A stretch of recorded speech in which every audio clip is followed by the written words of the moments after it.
How's everybody doing? Well, apparently a significant portion of the general population isn't doing too well with the results of the election. It's unimportant who I voted for. I stopped getting politically involved in 2020 because I came to the determination that this country is too divided. And by spewing rhetoric and hate for either side doesn't do us any good as Americans.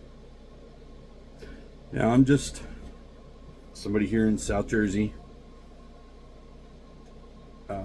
trying to, one at a time, maybe reach out to a couple people to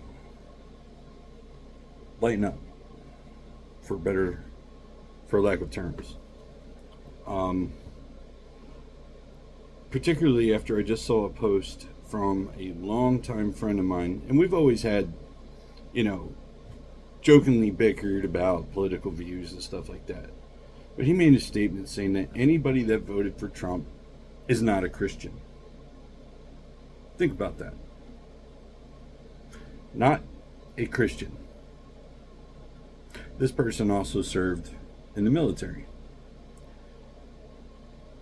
I don't know if it was during a time of peace or during a time of war. I don't remember offhand. I don't think it was combat.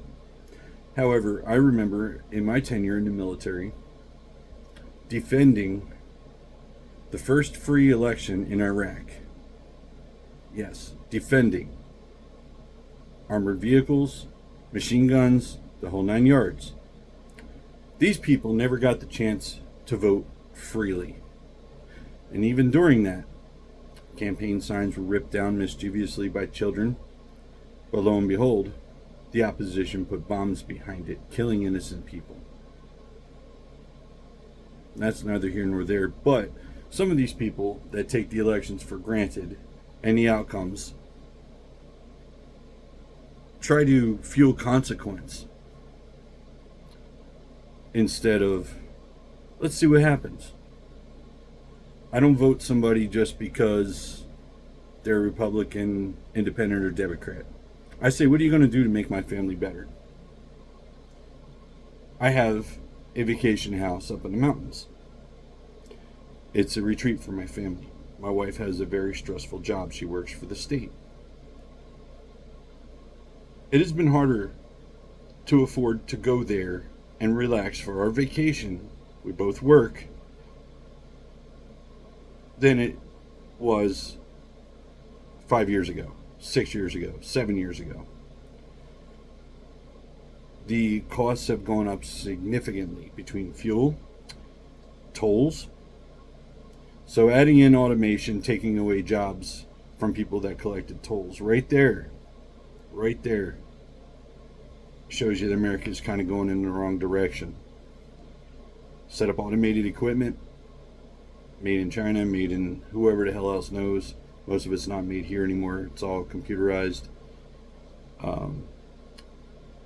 Right there, you took away so many jobs.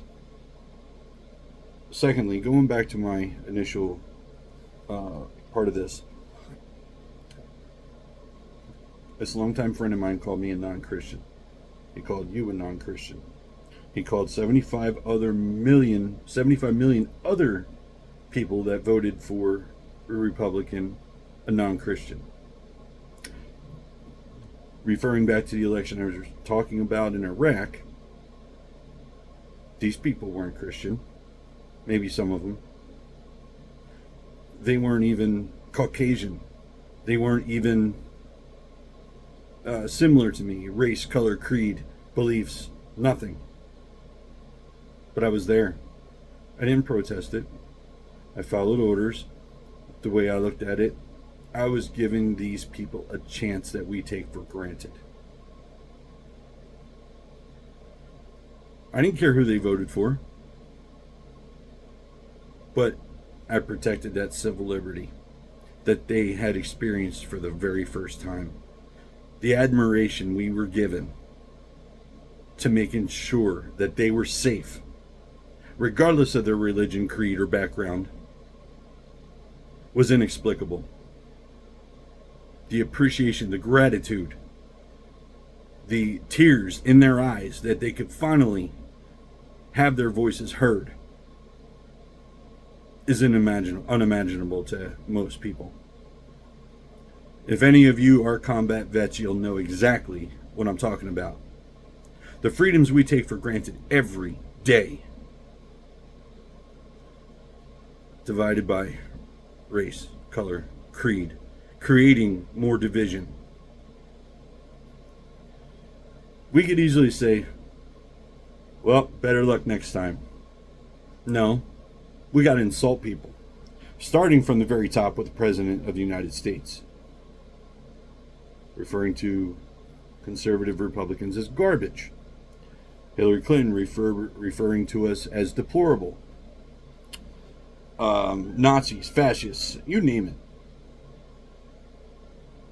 I'm sorry, but the reaction of the government when it came to Israel, not condemning the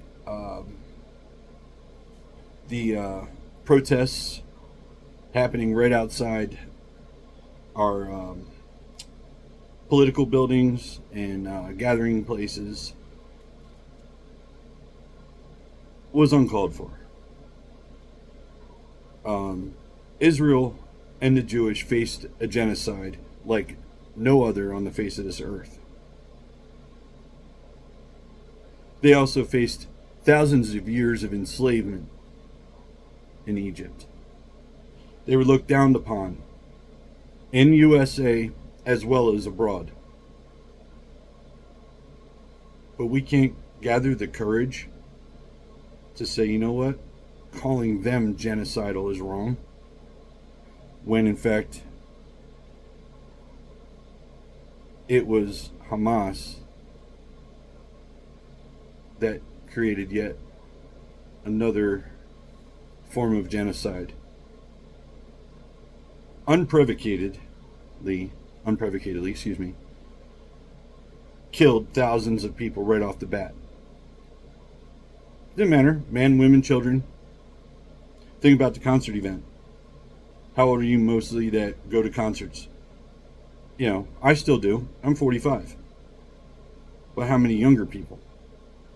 That's right. Imagine if your kid was at a concert with their friends. Somebody parachuted it in, or actually, you know, a battalion-sized unit parachuted it in and just wiped everybody out. There was no war. There was no confrontation going on. They built up a plan and did it.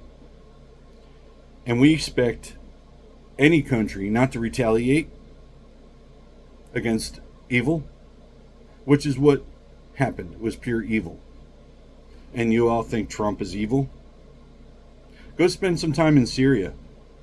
Go spend some time in Iraq. Go spend some time in Iran, Afghanistan.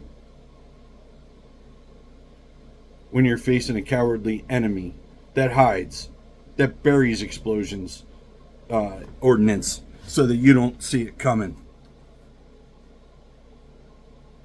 Or somebody that peeps around a corner and sprays up a crowd that you're trying to protect. That's evil.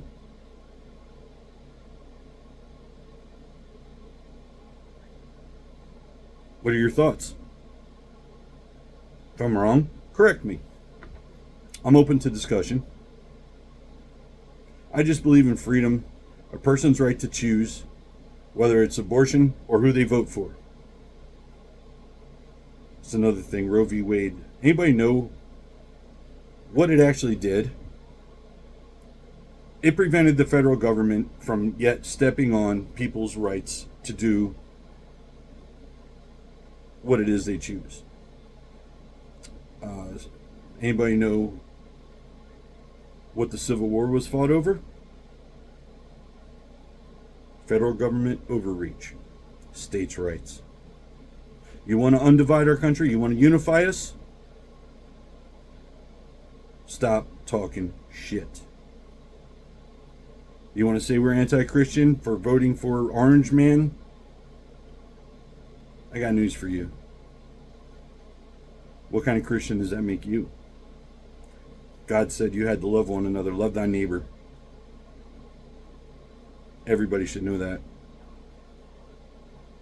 God didn't put us here to judge each other. Judge not, lest he be judged themselves.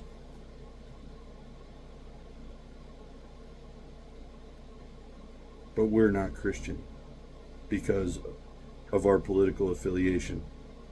If that's not the epitome of tyranny and control, by demeaning people for their beliefs and their morals and their religion, which is freedom, I don't know what is. And like I said, regardless of whatever side you voted for, I stopped talking political in 2020 because I saw how everything was coming and being divided. So I'll probably post some more thoughts after this. But like every red-blooded American that voted for Trump and other Republicans, I got to go to work and worry about my family and take care of my family. Thank you, guys.